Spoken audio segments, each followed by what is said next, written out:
سلام بنات، نتمنى تكونوا بخير وعلى خير. وانتم كتشاهدوا هذا الفيديو. ففيديو اليوم ان شاء الله غادي نقدموا فيه وصفه لتقليل من التجاعيد وكذلك تصفيه البشره الا كان فيها شي حبوب قديم يعني لي طاش. فاول مكون غادي نحتاجه في الوصفه ديالنا اللي هو الطيل الاخضر. فراه كيصفي البشره وكذلك كينقص لنا من التجاعيد، واهم حاجه انه كيحيد لنا كاع لي طاش اللي كيكونوا في البشره. فاذا داومتوا هذه الوصفه اكيد غادي يعني البشره ديالكم غتولي صافيه. وهنا عندنا الموارد باش غادي نخلطوا الوصفه ديالنا. والمكون الثاني اللي هو الرز مطحون، غادي نحتاجوا منه واحد المعلقه كبيره. فراه حتى هو يعني فيه فوائد كثيره للبشره، يعني كيحيد لي طاش وكذلك كيساعد على التبييض ديال البشره. وغادي نحتاج كذلك عندنا الشوفان مطحون، حتى هو يعني واحد المكون سحري للبشره، يعني كيرطبها بواحد الطريقه عجيبه وكذلك كيحيد لنا لي طاش. فاكيد الا داومتوا هاد الوصفه يعني اكيد غترجعوا وغادي ترحموني عليها. فراه وصفه رائعه كتحيد لنا لي طاش من الوجه، كتنقص لنا من التجاعيد وكذلك كتعطي واحد البياض زوين للبشره وكترطبها. فخاصكم غير المداومه، اي وصفه ضروري اننا نداوموا عليها. فهنايا خديت معلقه ديال الروز، غادي نضيف ليها معلقه ديال الشوفان المطحون، وغادي نضيف هنايا الطيل الاخضر. حتى هو راه مكون عجيب، يعني كيصفي لنا البشره، راه هو غير بوحدو يعني ماسك. فغادي نديرو من حتى واحد المعلقه. وعندنا هنا الموارد باش غادي نخلطوا المكونات ديالنا. الا ما توفرش عندكم الموارد ممكن ديروا غير بالماء العادي. الموارد يعني هكا كيبرد لنا البشره ديالنا وكيرطبها. فدرت انا واحد 2 معالق باش غادي نخلط الوصفه ديالي. غادي نخلطوا الوصفه ديالنا مزيان حتى ننتجموا لنا هاد المكونات. غير هو ضروري نداوموا عليها، على الاقل نديروها مره في الاسبوع هكا الوجه ديالنا. فراه كتعطينا واحد النتيجه زوينه في ظرف يعني 2 اسابيع او 3 كتبان لنا النتيجه.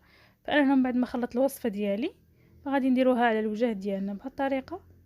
نحاولوا ان نديروا على الوجه ديالنا كامل. وحنا كنديروا في الوصفه ديالنا نحاولوا ان نديروا بحال واحد الكوماج بحال هكا، حيت داك الروز راه كيقومي لنا البشره ديالنا بهذه الطريقه. ضروري ان نديروها على الوجه كامل، وما نساوش العنق ديالنا حتى هو ضروري. في اي وصفه كنديروها ضروري ما نديروا العنق ديالنا. فانا غادي نكمل بهذه الطريقه حتى غادي ندير على الوجه ديالي كامل.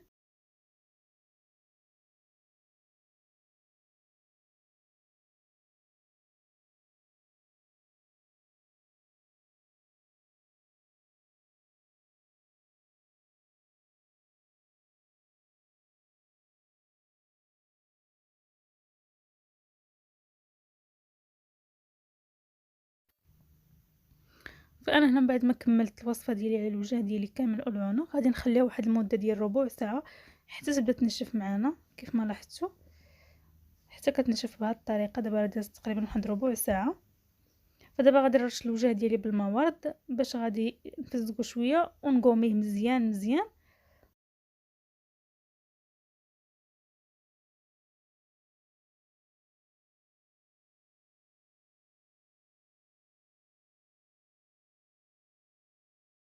فمن بعد ما كنقومي الوجه ديالي مزيان تقريبا واحد المده ديال 2 دقائق وانا كنقومي فيه بهذه الطريقه. فدابا غادي ندوز باش غادي نغسل الوجه ديالي، ومن بعد غادي نغسلوه باي جي نيطويون عندنا كنغسلوه بيه هكاك باش كنتفاداو ان ما تبقى عندنا حتى شي حاجه من الماسك. فهذا هو الشكل ديال الوجه ديالي من بعد ما يعني غسلنا الوصفه ديالنا. الصراحه راه كترجع الوجه مرايه ما شاء الله. نتمنى ان الوصفه ديال اليوم تعجبكم وتجربوها، وشكرا لكم على تتبعوا الفيديو حتى النهايه، وخليتكم على خير الى فيديو مقبل ان شاء الله.